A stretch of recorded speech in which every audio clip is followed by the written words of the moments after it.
Welcome to The Whole Pineapple. I'm Ruby Boris. And I'm Ann Judge. The Whole Pineapple is a podcast about wellness focused around fertility. And on these weekly mini episodes, we bring you bite-sized ideas for you to snack on. Like breathing exercises, book reviews. Maybe we'll review some scientific research, or we'll share some wellness and fertility stories from our listeners. So if you're looking for a tip or a trick related to your fertility and well-being, then you've come to the right place. Let's dig in.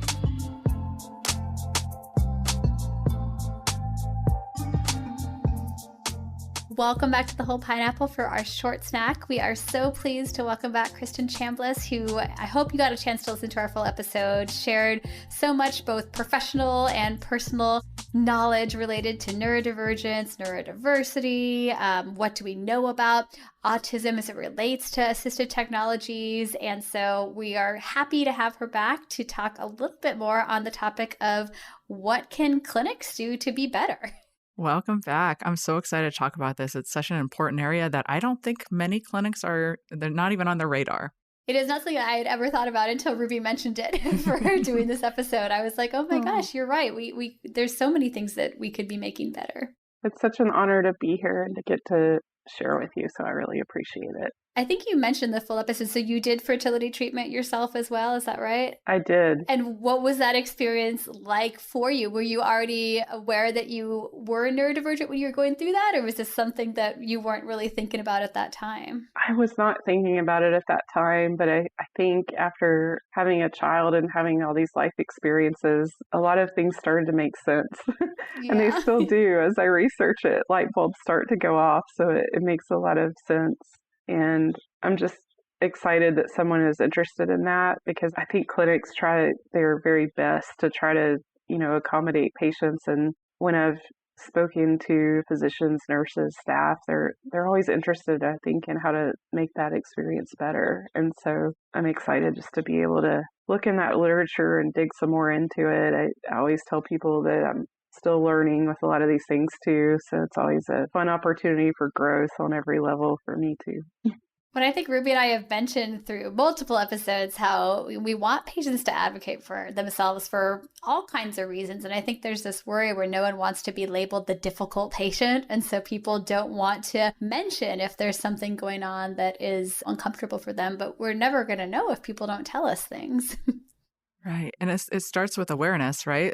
We're having this conversation. I think we're some of the very few people having the conversation in this field, but it just starts with having a conversation. So that's where we're at. And I'm hoping my goal for this is to spread awareness of neurodivergent traits in people and neurodiversity overall, and how it impacts our patients and your staff too, honestly. That's true. It's not just about the patient experience. But when you talk about going into the research, what are the things that you see? Are there any broad patterns that tend to be something that we should be really doing a better job to address?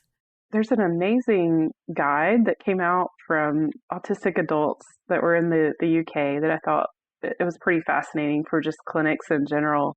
And then kind of really sort of looking at patient experiences and things that they've shared and those types of things I think have been helpful. So some of the great things that people talked about that I think are incredibly helpful to consider as clinic providers would be that people don't all communicate the same way. That is probably obvious to most everyone, but the way that works with neurodiversity is that patients a lot of times, if they struggle, for example, with verbal communication or something like that when making an appointment, a lot of times the thought of just picking up the phone to call a fertility clinic is so overwhelming. Dion makes all my phone calls. Yeah. The advent of text messaging for scheduling appointments is like so perfect. It's everything I need. I totally agree with you. And so Autistic Doctors International actually published this guide, and they published it in the UK. So it's a group of multiple specialists that are all autistic and very successful in their fields. Can we just shout out the UK and Australia, because they're at the forefront. So thank you. Yeah, absolutely, 100%.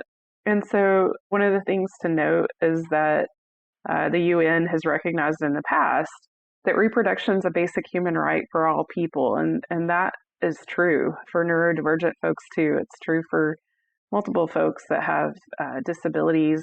And, if there's good supports in place and things like that, if those are needed, then there's no reason why we should withhold treatment. Some of the things that you can do to kind of make your clinic more neurodiversity friendly would be to really make it a comfortable place. So we want to kind of move away from that binary model of this person's disordered or not disordered, and instead focus on the things we can do.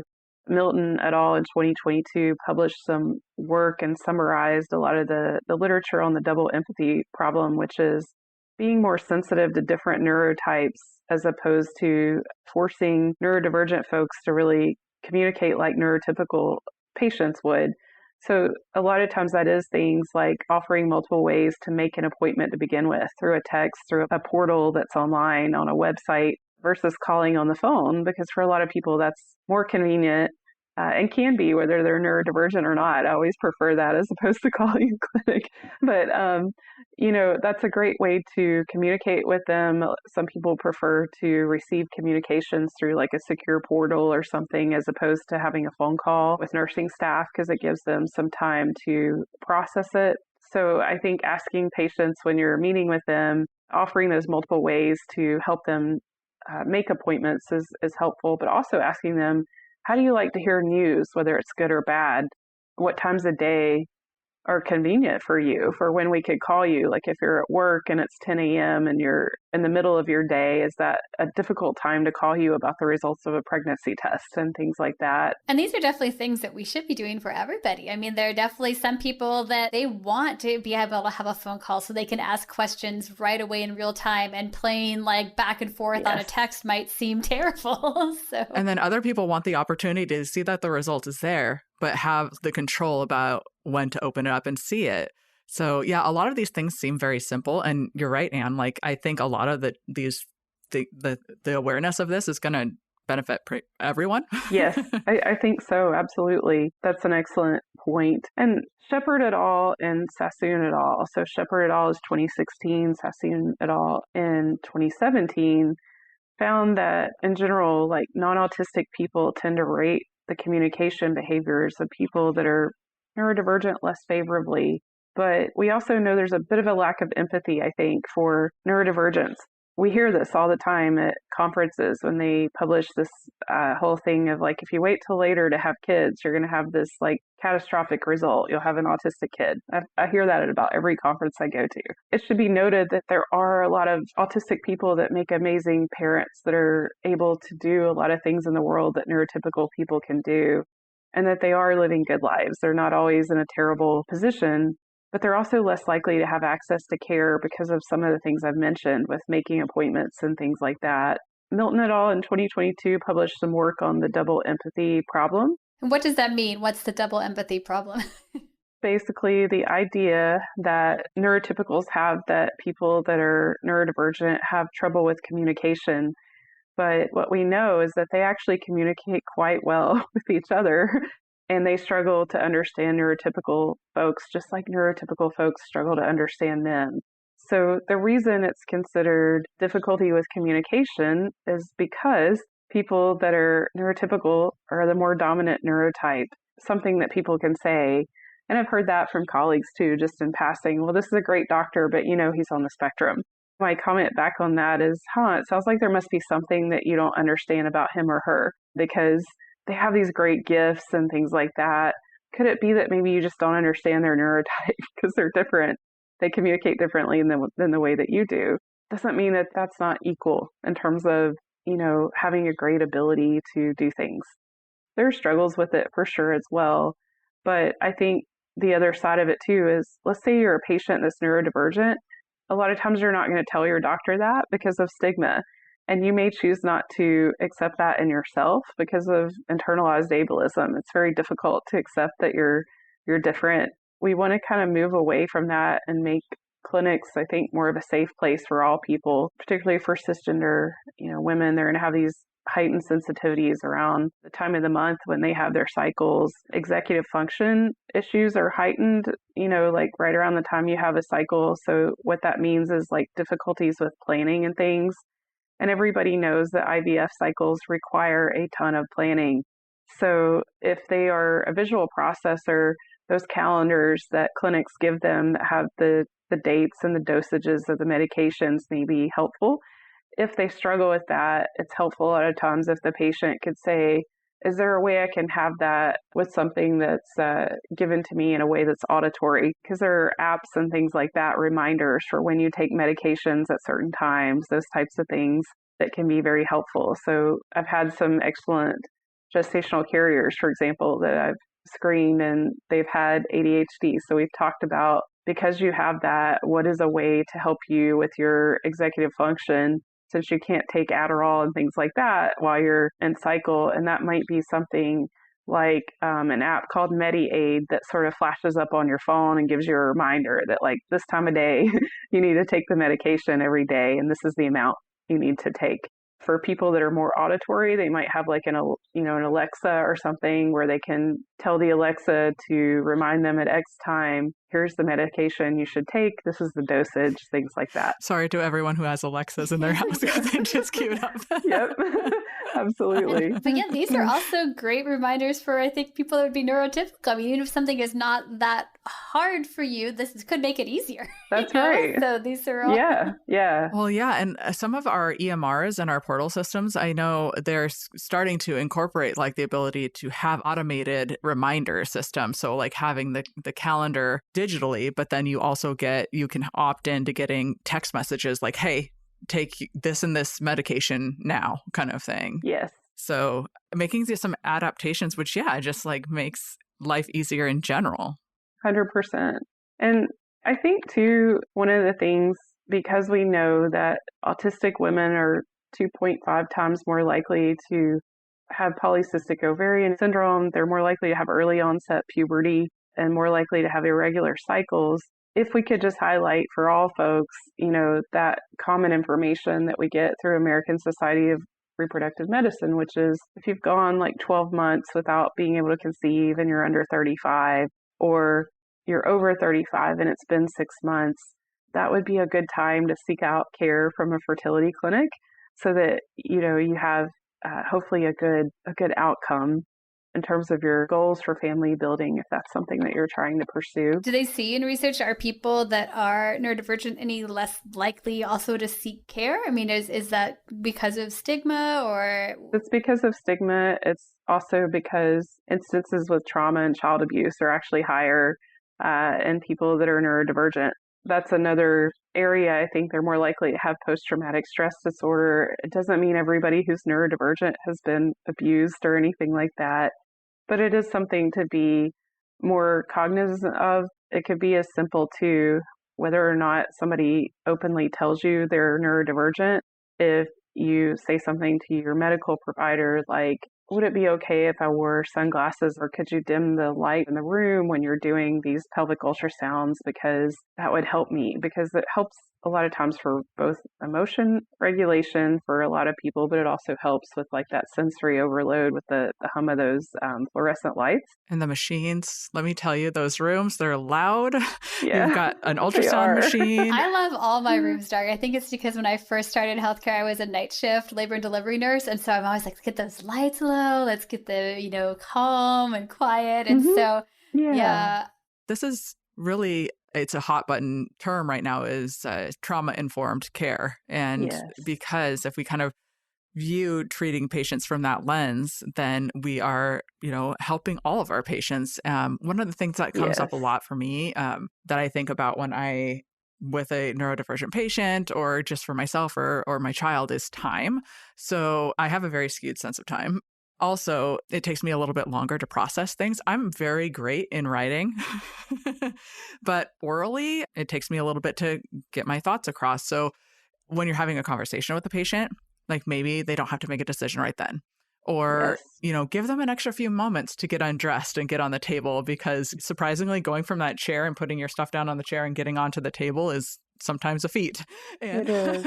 Yes. And just giving a little bit more care to just the time that it takes. So yes, we know these appointments sometimes are very quick. ours are like 15 minutes, so that doesn't give a lot of time, but just giving people some time to process that, it can be very helpful. Well, again, for all patients too, if you have a follow-up coming up with your doctor and you're like, hey, I'm going to send you this written portal, like these are all my questions, because I want to write it down first so you have it so I don't forget to ask Good it. point. I think everyone in the conversation can get flustered. Yes. And at the end, you're like, oh, I forgot to ask that thing I actually really wanted to talk about. And that's a really good point, because you do oftentimes, like, just forgetting something that's important just goes out of your brain. It does. And it's distressing, because then you start getting stressed about not having it in your brain anymore. And I should be able to think about this stuff. So that is a really good idea, is to encourage, questions beforehand. Like, maybe there can be a process where you say, like, hey, your visit's coming up. What are, I think my EMR does that for one of my healthcare providers. It's like, what do you want to talk about today? What are your questions? Which is helpful for a healthcare provider too, because everyone talks about that hand on the door situation where it's like, okay, we're wrapping it up. I'm about to leave. And so it's like, oh, one more thing. And then that's the real thing they wanted to talk about.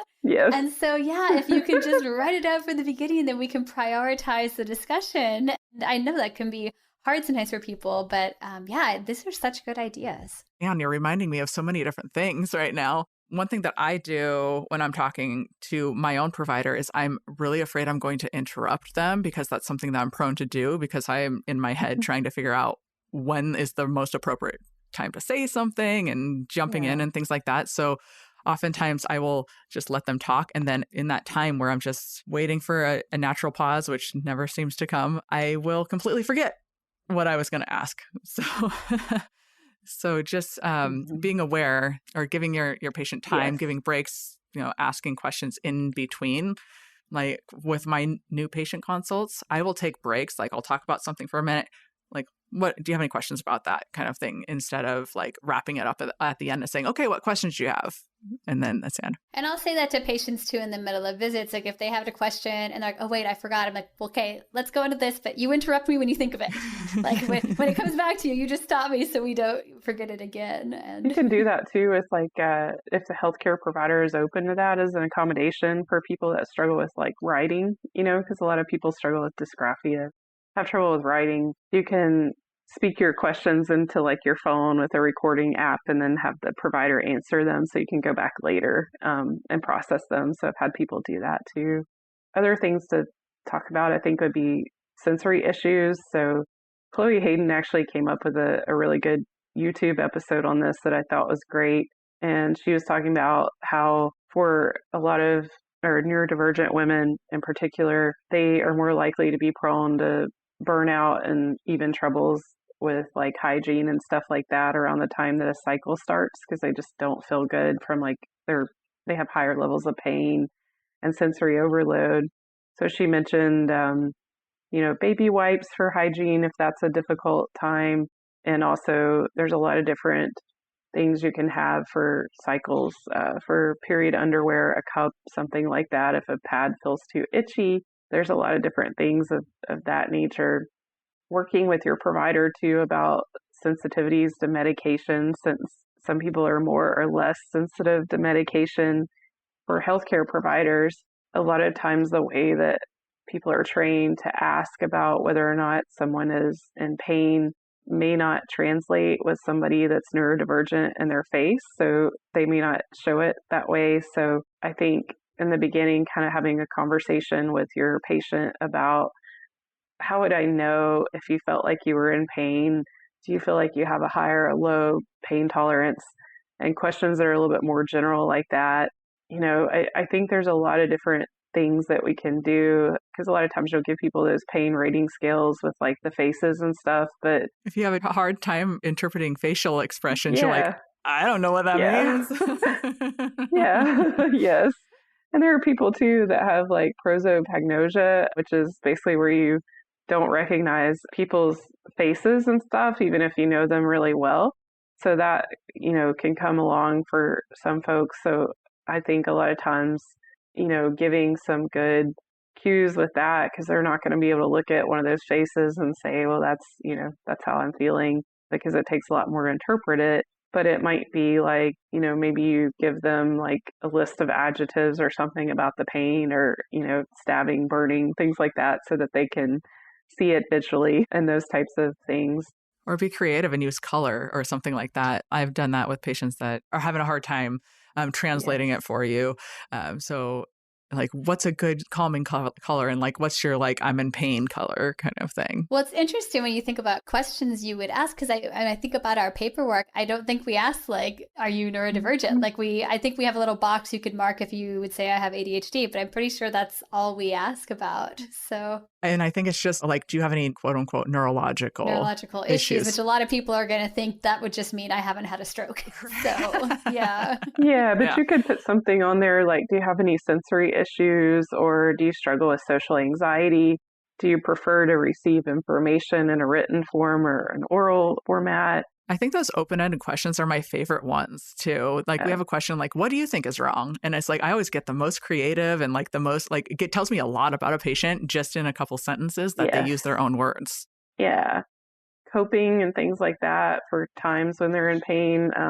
There's been some great neurodivergent women that have said, a TENS machine was very helpful, especially if they have endometriosis or something like that and have some cramps and things and they need a medical alternative, assuming the healthcare provider has okayed that and cleared it. And I think, too, that one of the hardest things about being neurodivergent is not knowing what to expect, which is the ultimate with IVF. I say that's like the fertility patient. That's the thing, right? Oh man. Yeah. You mentioned in our first episode about transitions for your daughter, and that same, like my son, that's one of his major things that really trips him up is like surprises. And I feel like you can't plan for everything. And even when you are trying to plan for everything, there's so many unexpected things, and the fear of the unknown and all of that stuff that is, you're totally right, is a major, major concern. I've had patients, whether they're neurodivergent or neurotypical, that have said, like, I'm really anxious. I need to know, this is my first IVF cycle.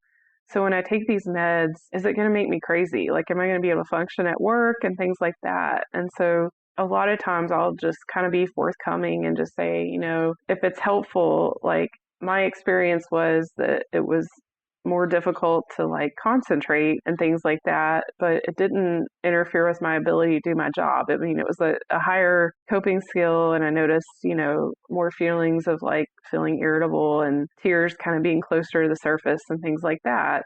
But it's not going to send you in a horrible state where things are going to be so bad that you're going to be debilitated, usually for like the 9 to 14 days that you're doing that. From a sensory perspective, I explained that everybody's a little different, but the first 2 or 3 days were kind of all right.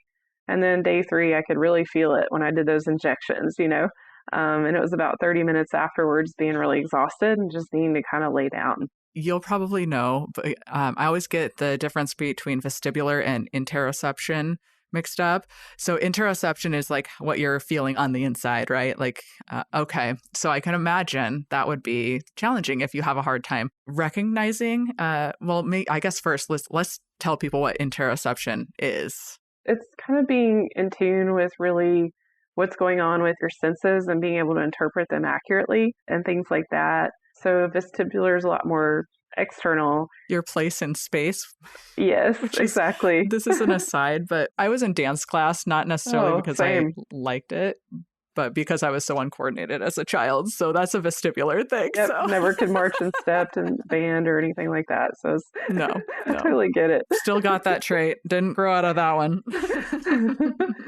I didn't either. I was learning to accept that you have, a wacky spot in space is always fun too. Wacky spot in space. I love that. I need that on a t-shirt.